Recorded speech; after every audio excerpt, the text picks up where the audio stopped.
Welcome to the Glucose Never Lies podcast. I'm John Pemberton, a diabetes educator and researcher living with type 1 diabetes since 2008. I started the Glucose Never Lies website when my son tested positive for type 1 diabetes antibodies. In that moment, I realised I needed to build a resource strong enough to guide anyone who might care for him. At first, that meant writing clear, actionable management guides, but listening to Peter Attia's The Drive taught me something. Peter's conversations provide depth across nutrition, exercise, pharmacology, sleep, and much more. But I always find myself wondering, how does this information apply to people with type 1 diabetes? And this podcast is my attempt to fill that gap, where I have access to the world's leading researchers and thought leaders in type 1 diabetes. That gives me a unique opportunity to combine lived experience, professional expertise, and cutting-edge science, and to share it all on here in conversation. But an important note, this podcast is for informational purposes only. These conversations share knowledge and experiences. They do not create a therapeutic relationship. So, let's get started.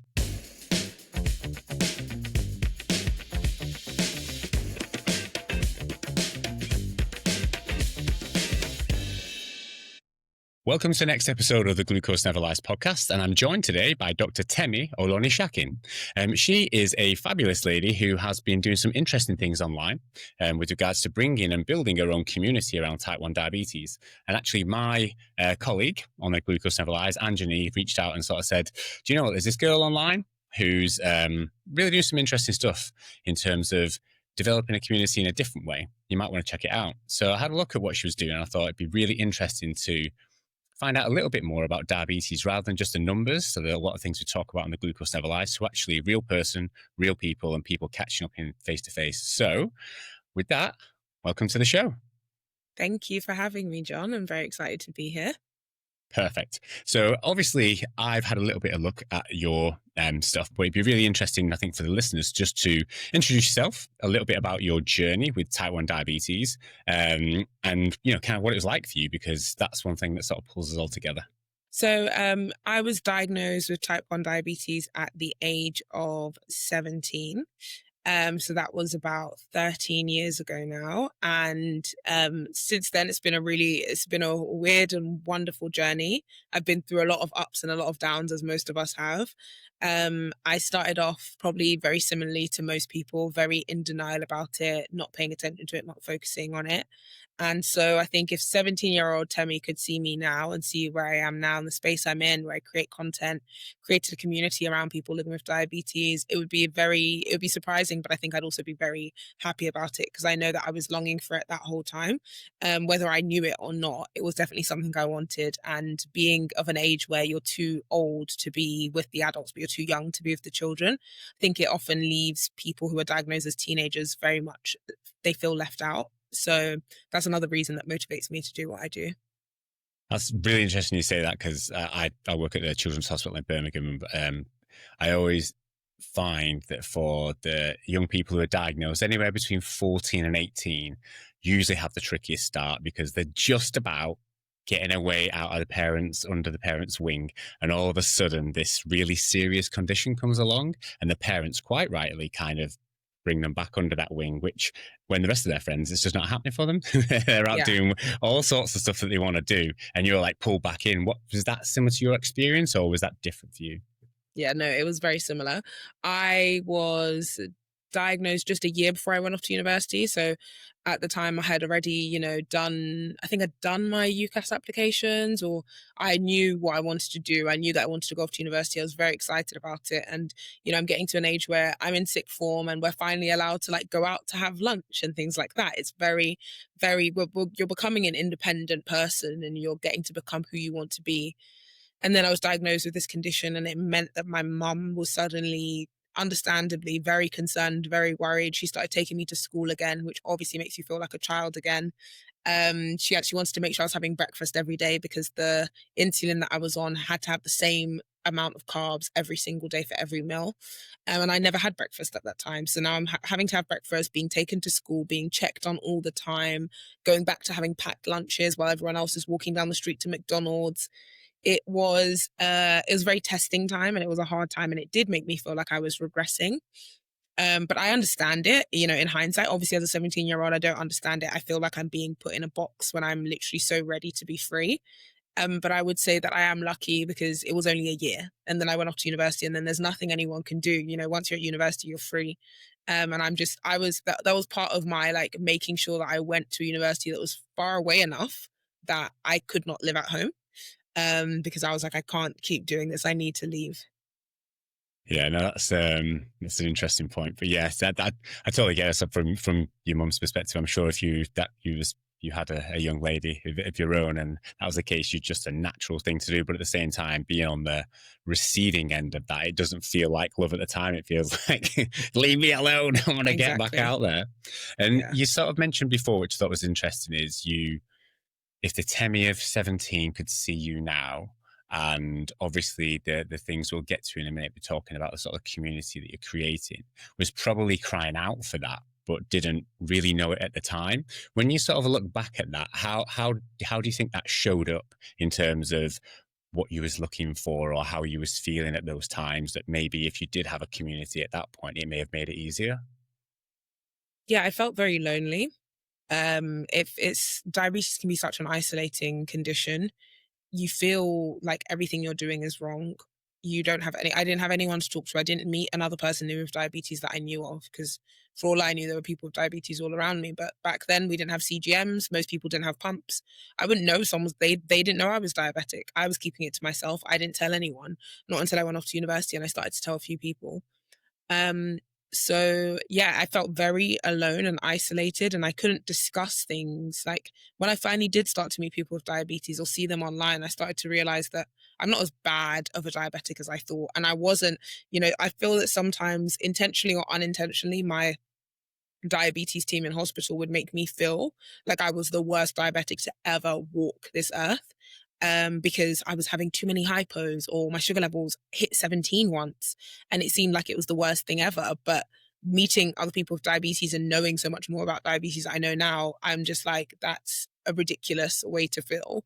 Valid in the moment, because I feel like I was being made to feel that way, and I didn't have anyone to bounce ideas off of, to compare to, because we always say that comparison is a bad thing, and if it's in a negative way, it is a bad thing. But sometimes being able to compare yourself to people in a similar situation to you can really help you, and I found it to be really helpful for me. When I met other people with diabetes, I was able to say, oh my god, you go high after meals too, and you have hypos too, you mess this up too. Oh, turns out we're normal. So I think that was what I was really longing for. And I didn't even realize. I just convinced myself. And then it got into a negative spiral of, you're just bad. You're just a bad diabetic. And now I know that that's not the case. It's no such thing as a bad diabetic. We're all just people living with diabetes, trying our hardest to do a job we were never meant to have in the first place. Yes, I think it's a really fair point, and I think I do some talks occasionally for healthcare professionals about various things, and especially if it's around exercise and nutrition. The first thing I'll always kind of say is, all right, put your hand up if you know you should eat 5 fruit and veg a day and you should do all this exercise and whatever. And they go, okay, who actually does all of that? And then all the hands go down and you're like, okay. So when you see someone who comes into your office and they're supposed to be checking their glucose level X amount of times a day and counting the carbs and do all these things, they've got to do that on top of all that other stuff. And you're telling me you can't even do that other stuff. So it's kind of like, a bit of reality check. And I think, like you say, though, it's difficult unless you have experienced it yourself to understand the challenges that come along with it. And it sounds like for you, meeting people online was kind of like a huge thing to kind of get some normalization of what's going on here. They're like, where is the bar? And I like what you said there is, sometimes the idea of comparison is seen as a negative thing. But if you don't know what normal is, it's a very good thing, because you don't know whether you're kind of like way off the mark or actually in a pretty reasonable place like with everybody else. And to get that feeling must have been liberating. Yeah, very much so. It definitely was liberating. It definitely changed the trajectory of my life with diabetes.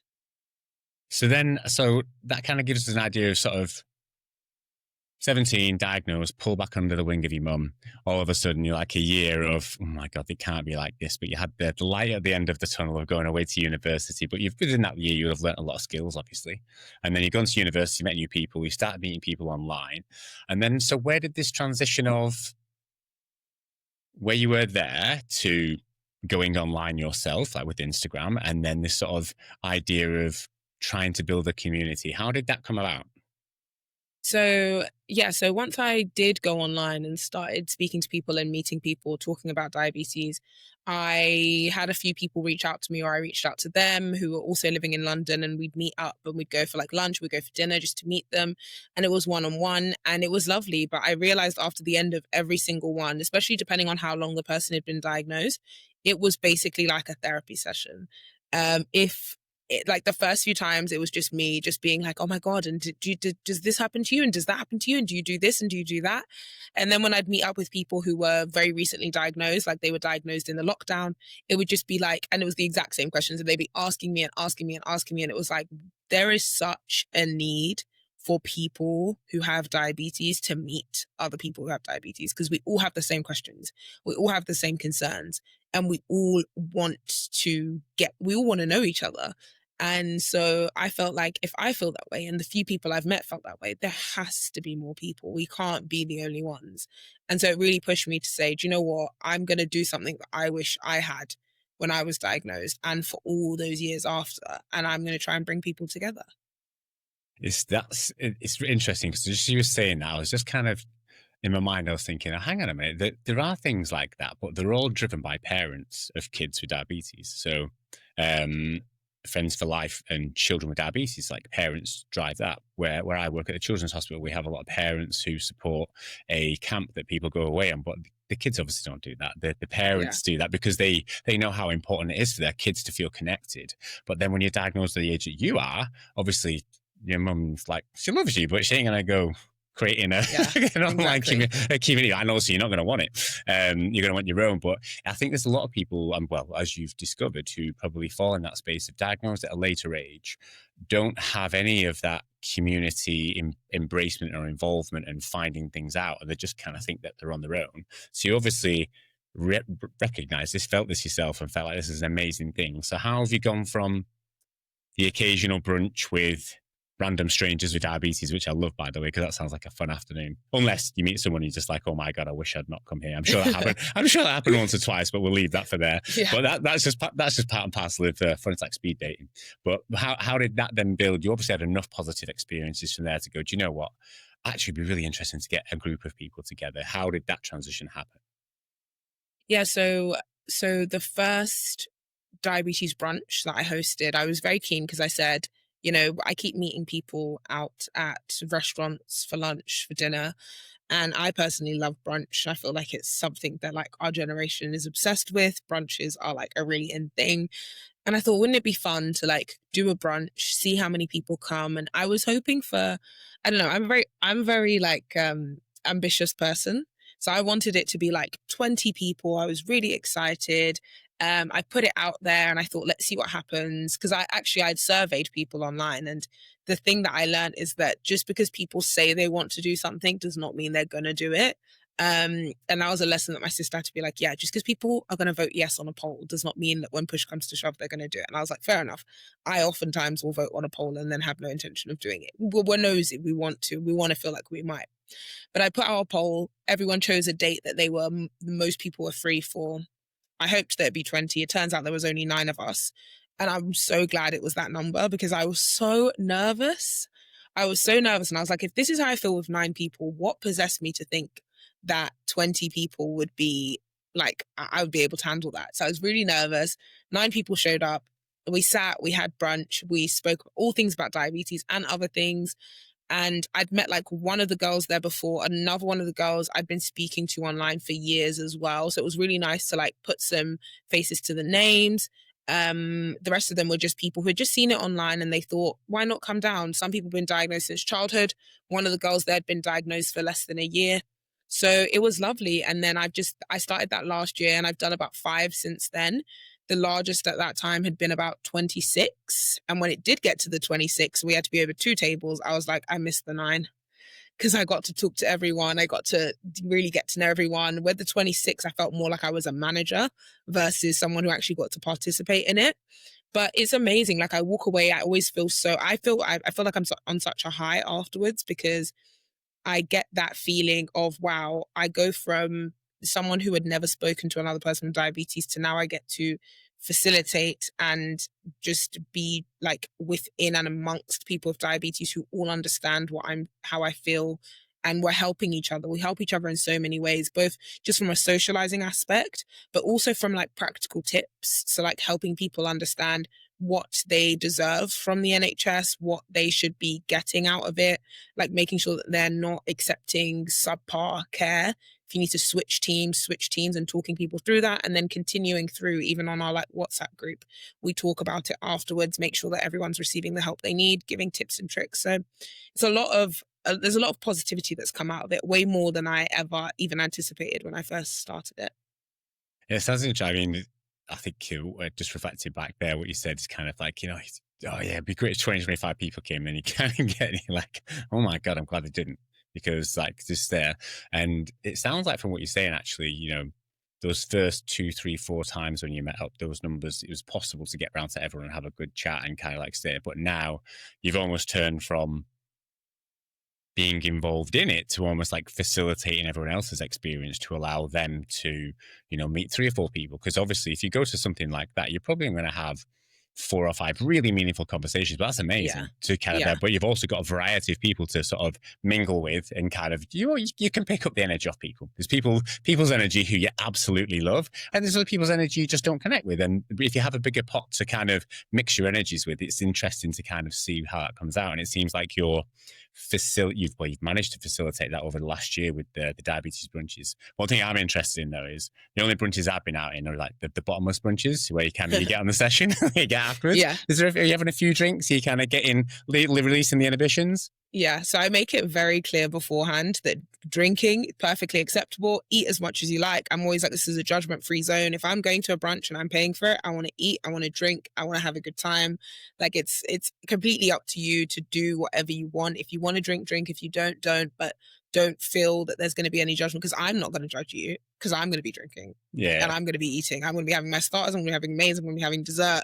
I'm going to be attempting to bolus correctly. I'm probably failing, and that's okay. Like, it's not a big deal. And I actually like to do this like bit of content where I ask everyone what their sugar levels are after the brunch. And the whole aim is to be able to put it online that, look, oh my God, our sugars aren't perfect after we eat.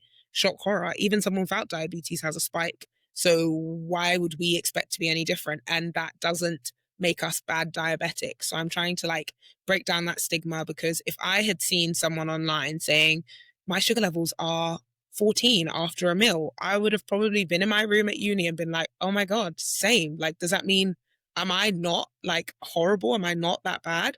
So yeah, I'm able to do multiple things from the brunch, which is great. And then seeing other people like laughing about it, hearing people's alarms go off at the same time. It's just a lovely space to be in. I mean, it sounds a lot of fun. I like the idea of brunch as well, because it's kind of less formal. Kind of sometimes you go to evening meal, everyone's knackered by the night. They kind of like, they've been doing other stuff down the day. It's easy to flake out as it goes along. When you get brunch, it's like you wake up, you're going, you're getting stuck in. And so, yeah, I think I think that's decent. So you've gone from 9 people, and you obviously build up, and then you're at 26. And I know you've got an event coming next Saturday. In 2 Saturdays, so the 15th of November. Okay. Yeah. So tell us a little bit about that. So obviously that you've got some different things happening this time.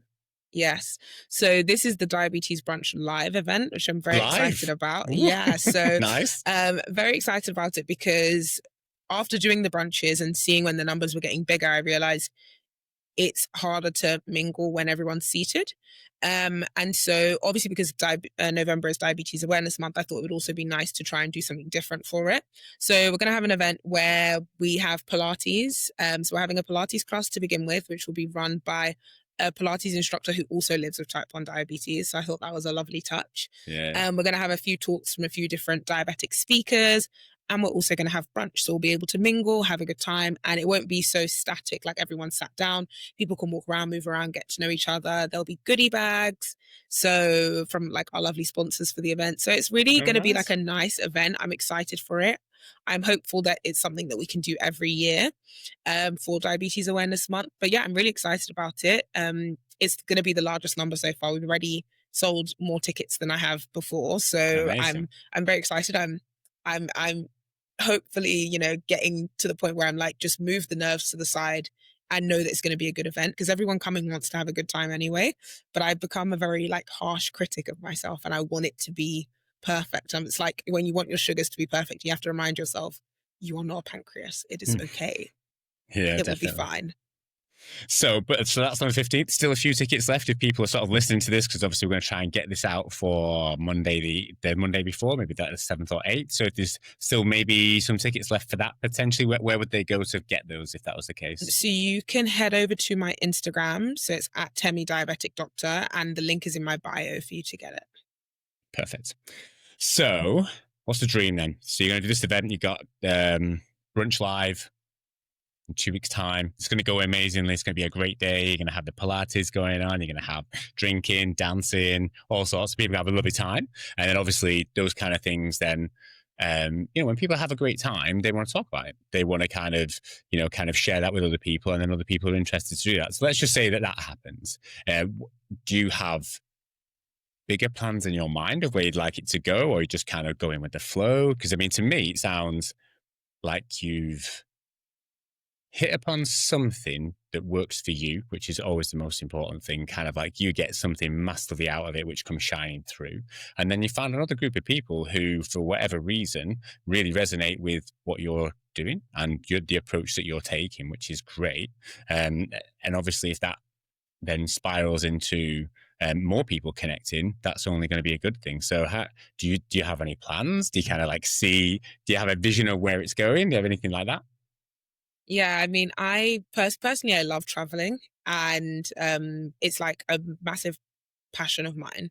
So I think if I was able to do like the Diabetes Brunch Abroad, it would be amazing, and be able to like take people living with diabetes. We go to another country, we go on holiday, sort of like a retreat, but just like a fun trip, and incorporate the brunch in some way, but just give everyone the same vibe. But instead of a few hours, we get a few days together where we can really like delve into what it means to be diabetic, living our lives together, but still having fun, because the fun and the normalcy is the most important thing. I never want it to feel like we are like in a group session in a hospital. There is a place for that, but it's not at these events. So I want it to be like a wonderful mix of both pleasure and being able to discuss what it's like living with diabetes. So yeah, being able to have a group trip abroad would be the dream. Brunch Abroad. That's got a nice ring to it. Okay, yeah. Good. Yeah, I was just thinking there. I'm just thinking when you were saying that we're trying to put on some education events for teenagers at the children's hospital. They don't come. I wouldn't come. Like, I'd be straight up, I wouldn't go, because it's so stiff and boring, and you're not really doing things that you would like to do and how you want to spend your time. If you want to give it your time on a Saturday, you want to be able to laugh, number one. And if you learn a little bit along the way, then fantastic. But that can't be the premise of rocking up to these events. Is kind of like, you're going to sit down for 2 hours and we're going to drill education into your brain. It's like, hey, you're all right. I'm good for that. Thank you. Literally, we have school already. We don't need any, like, no child wants that. Like, it's just not what you want. No, exactly. Wicked. So Brunch Abroad. That sounds good. Any destinations in mind that you particularly that you've kind of thought about, or are you just kind of somewhere warm and nice and just? You have to. Well, if you're going to go in November, you're going to have to find somewhere fairly far afield. Unless you do two events, you have the diabetes event live here, and then you have a nice summer one, just nice and warm somewhere. Nice and warm. No, definitely. I think there are loads of places that I would definitely like be on my list. Like closer, it would definitely be somewhere like Spain, somewhere nice and warm. But like further afield, it'd definitely be like, I don't know, like a Mexico or like a Bali, just somewhere that's hot and lovely, and also gives you that good vibe. Like, you want to do things like Pilates, you want to have a good time, you want to drink, eat, like some of those places. Yeah. Well, I hope it comes true, because I'm in. I'm in if we're going to Bali. If we're going to Bali, certainly I'm definitely in. That sounds good. So that sort of gives us a feel for where you've been, what you've been doing. Obviously, you got this event on Saturday, and you'd really like to kind of extend that out.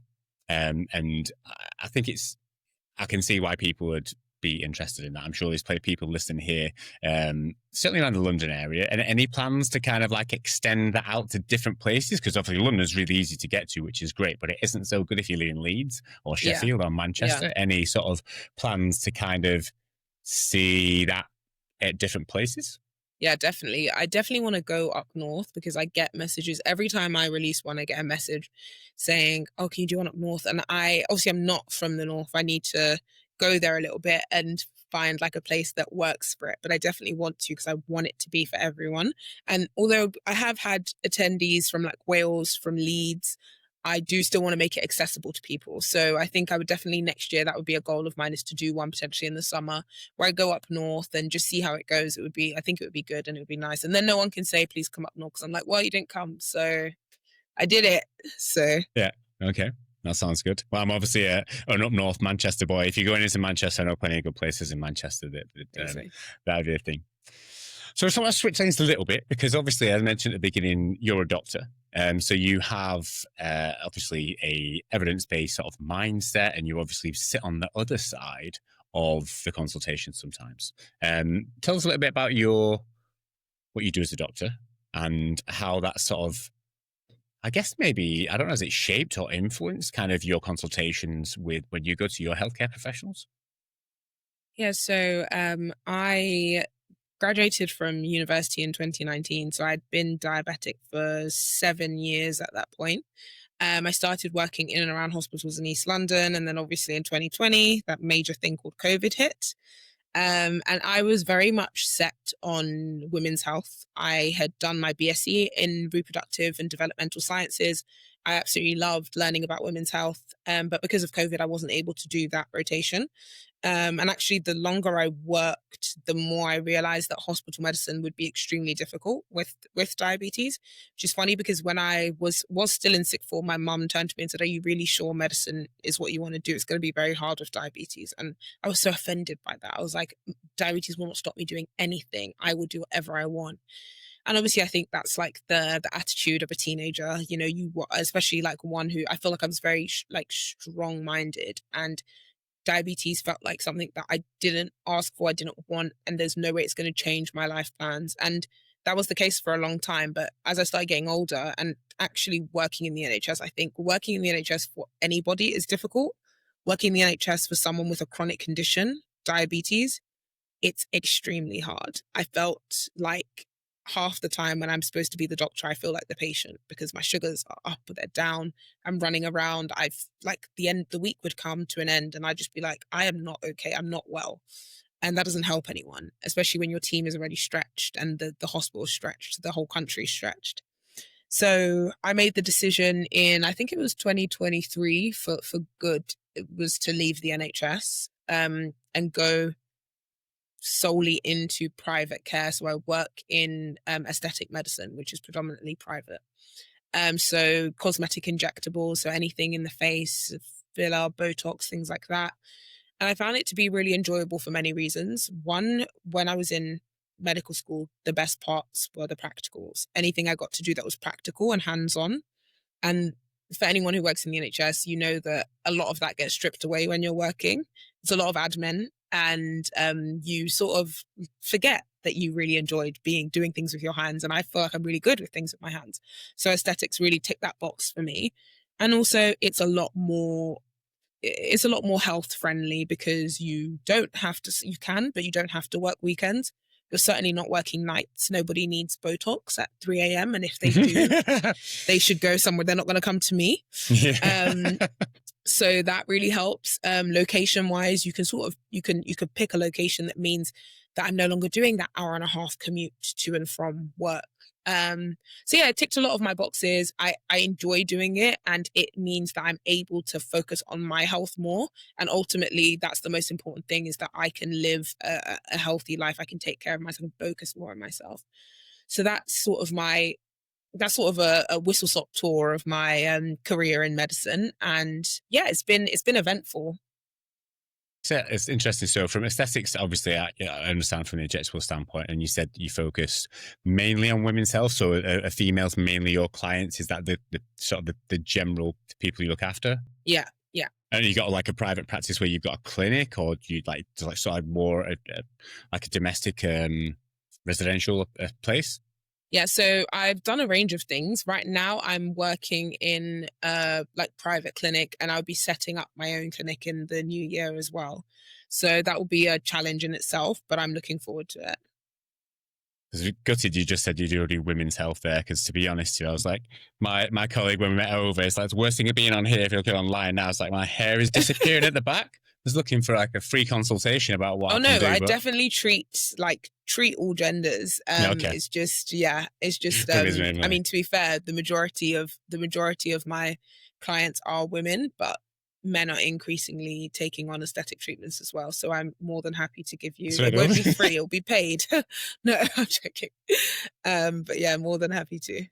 No, that's cool. No, I was just joking, but Angela was always like, you need to get some situation going on the top of your hair, mate, if you're going to do a podcast. That shows that you guys are close, because she's happy to. Oh yeah, she has no problem. No, yeah, 100%. No, she's great. I'll tell her when she needs a Botox, she knows who to come to. She knows where to go.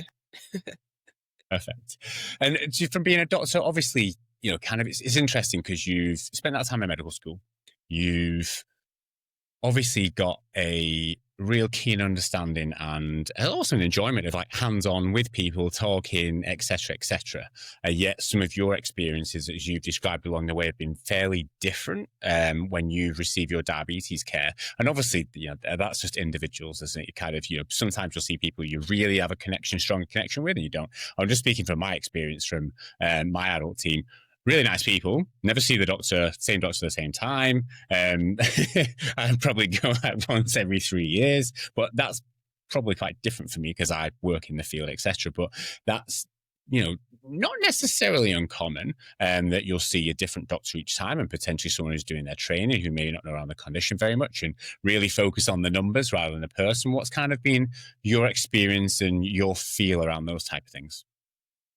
It's been very varied. I'd say like something that I've been quite vocal about online recently is how disappointed I've been in my diabetes team. So they've known me. I say they, but my consultant has, because my nurses have switched quite a few times, but my consultant was my consultant at diagnosis. So for 13 years, I've had the exact same consultant. So at a certain point, you think that you should be having a good relationship with them. But oftentimes I found that I've needed to advocate for myself beyond what is reasonable.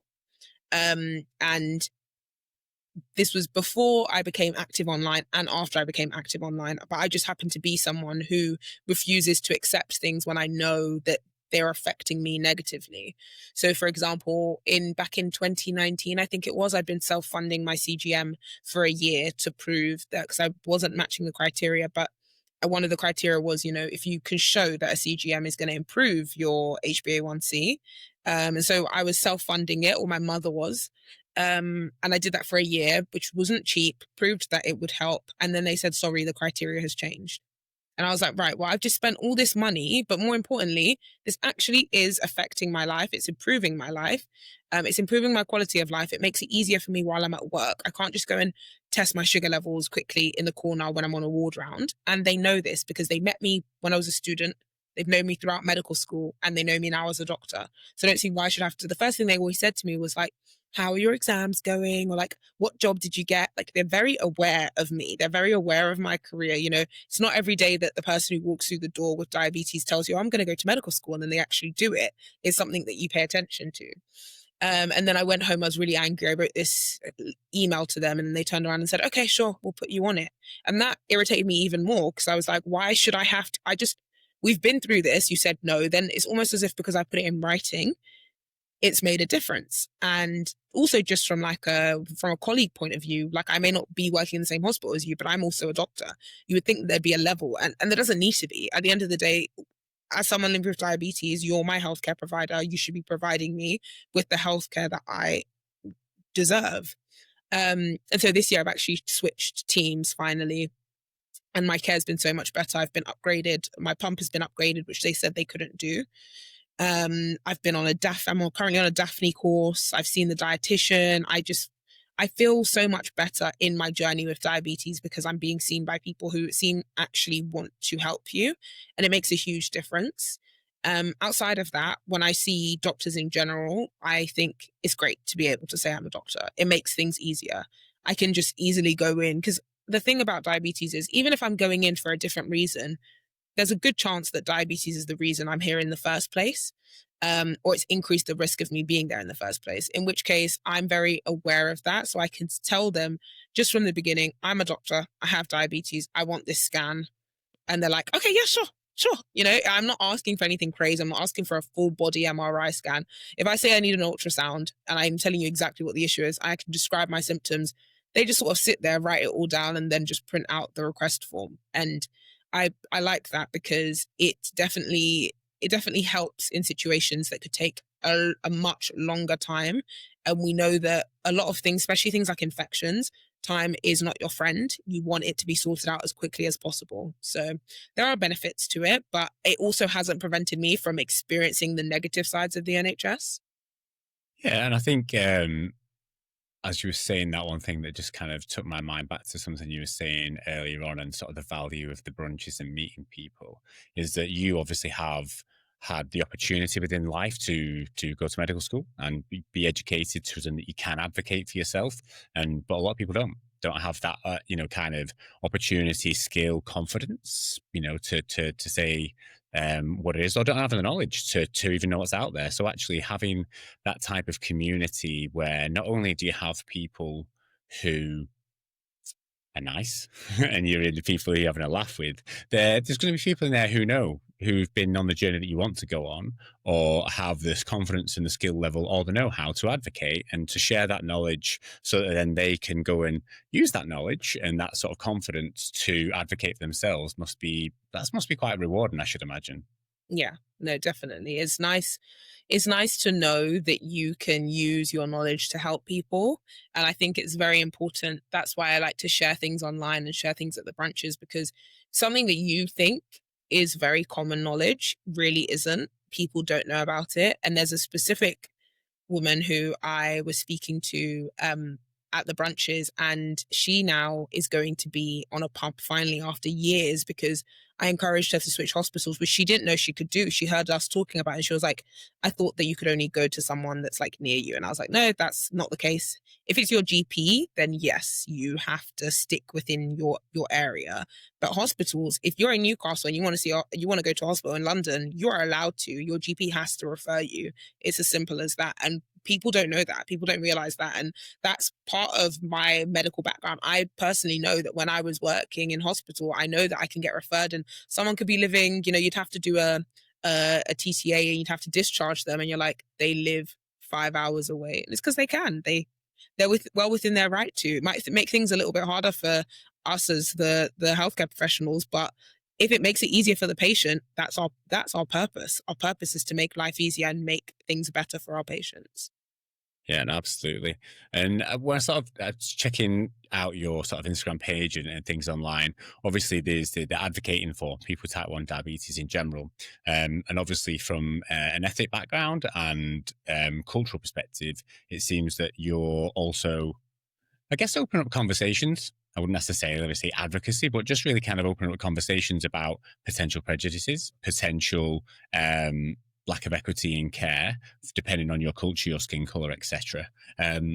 How has that been part of your sort of, I guess, thought process? Because obviously, when you've got a good following, which I'm told you have, I'm not a big online person, but it's just big online. But yeah, because it makes me laugh. But you've obviously got a level of responsibility, because people resonate with you. They sort of come to view your stuff because they value what you've got to say. So obviously, knowing that, then you've obviously got a duty to make sure that the information you put out, number one, you want to stand behind, which is the most important thing. And then number two, that it's balanced to a degree. How do you sort of manage that in that sphere? Yeah, so I think that one of the main reasons that I decided to post online, or something that really stuck out to me, is when I was looking online, I saw the same sort of faces each time, and that was back in 2020. And to be frank, it was always a skinny white woman. That's the face of diabetes, and it would make you think that when it comes specifically to type 1 diabetes, that only white women have diabetes. And we know that that's not the case. We know that both men and women have diabetes. We know that people of all races get type 1 diabetes, an autoimmune condition. It can happen to anyone. And when that isn't represented, it leads to it worsens stigma. it worsens misinformation and it makes things harder for people living with diabetes. It makes people like me feel less than. And it's something that I've spoken up about a lot in the past few years. And every time I see things and I'm like, oh my God, this is so great, but literally every single person in it looks the same. And I will DM the group or the brand or whatever to be like, it's kind of crazy that this is, the representation of diabetes in 2025 or 2024 or whenever. And sometimes they're receptive to it and sometimes they ignore me. And I'm just going to continue doing it because it's not okay. And so many people message me and they say, I've never seen a Black person, a Black woman, someone who's Nigerian talking about diabetes. But we know that they exist. We know that they're out there. So why shouldn't we be represented as much? And so I feel like it's part of it. It's my responsibility to do it, but also I really want to do it. I really want to make sure that we are not just forgotten, because our diabetes doesn't go away just because we're not shown. So it's not a fair and equal trade. If we're going to be experiencing diabetes as well, the world should know about it. And it shouldn't be a thing of people saying, are you sure you don't have type 2? Because, that's all they see. They see Black people as people with type 2 diabetes. And sure, Black people have type 2 diabetes as well, but they also have type 1. So I'm very big on representation in all ways, like even in body sizes. It's because I know that there's a difference in the etiology of type 1 and type 2. But having type 1 diabetes does not mean that you're the skinny type of diabetes. You can have all types of body sizes and be type 1 diabetic. And when people don't understand this, it worsens things for everyone. And I don't think people fully understand that. I think if you fit into the bracket of what people perceive as type 1 diabetes, you don't realize that you're being harmed by it also. So yeah, it's something I'm very passionate about, something I'll continue to speak up about. And I also think that's why I'm glad that I am hosting these brunches, because when people come to my brunches, because they see me doing it, they feel that they're in a safe space. You will never come to my brunch and see a one type of person. It just doesn't exist. You won't see it. I mean, technically you'll see way more women than you'll see men, but I've tried to bring men to come out. I encourage them all the time. They're always trying to get onto me on TikTok. And I'm like, please come, seriously, come. We want you there. I even put it in the FAQs. I'm like, men are welcome. Please come. But you'll never be in a room and it will just be all white women, because I'm already there.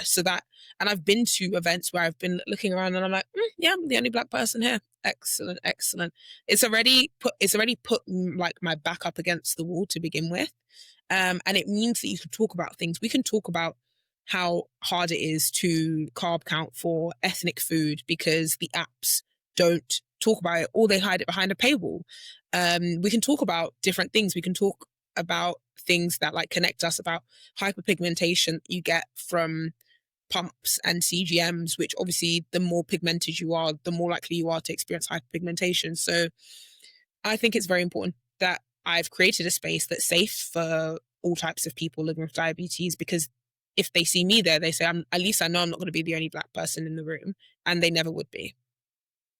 No, I mean, that's I think that's powerful. And I think on a personal level, the first thing that resonated with me, because I'm always doing stuff like this, if I see something, I just can't help myself. Just emailing people at 6 o'clock in the morning going, don't think that's right.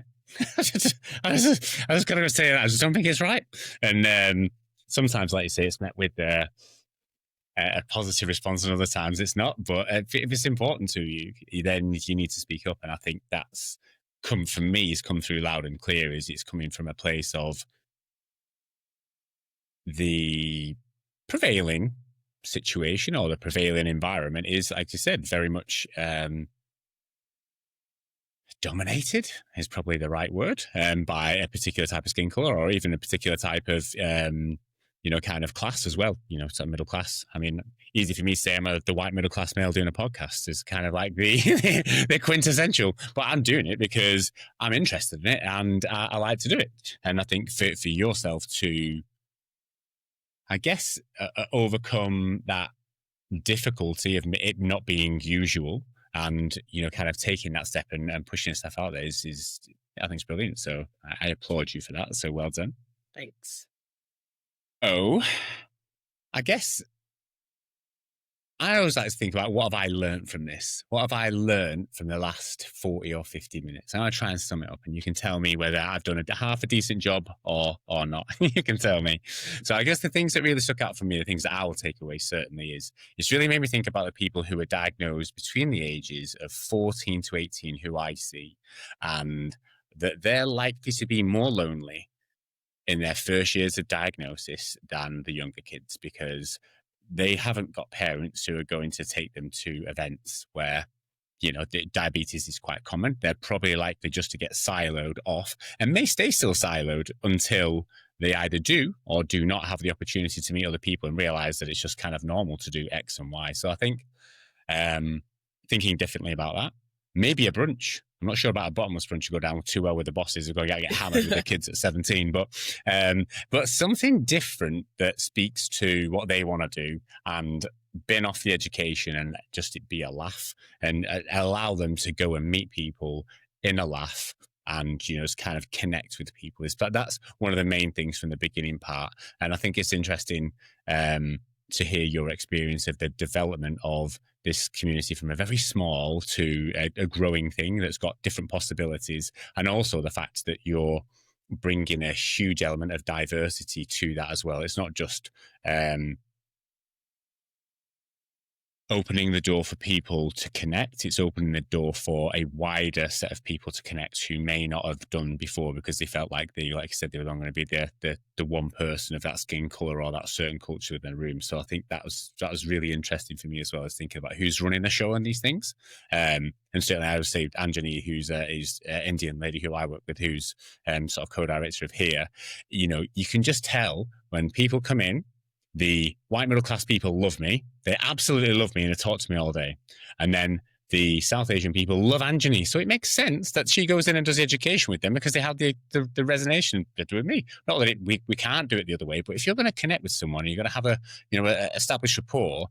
When you connect with people, you feel comfortable. It really makes a difference to how you receive the information. So I think that's just another thing that kind of sprung out to me. So those are kind of my take homes from here is kind of like 14 to 18 is a bummer of a time to get type 1 diabetes. We need to think about an easier way for people to feel connected. And there are several different ways of doing that. And especially in Birmingham, you know, we've got the white demographic in ours is the minority, 35% people of white ethnic background compared to, you know, maybe 40% South Asian and then, you know, 15% from with black skin color. So I think just really thinking about how we can allow people to connect is a huge thing that this has got me thinking would be useful. So I want to say thank you for that, because that's it's made me think about how we do that. And I also want to say good luck with your brunch. Thank you.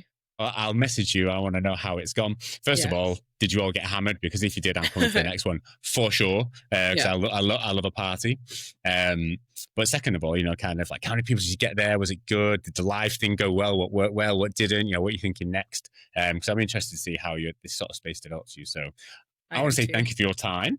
Thank you for having me. No, that's great, and I shall make sure in the show notes we put everywhere that people can connect with you, whether it's to come to this current brunch or a future brunch or brunch to Bali when that comes on board. Yes. I'm down with that as well. Yes. And then obviously, you know, kind of if people want to connect with you and find out more about what's going on, I'm sure they'll be able to find there. So again, thank you for your time. Thank you. And we'll catch up soon. Thanks. Bye.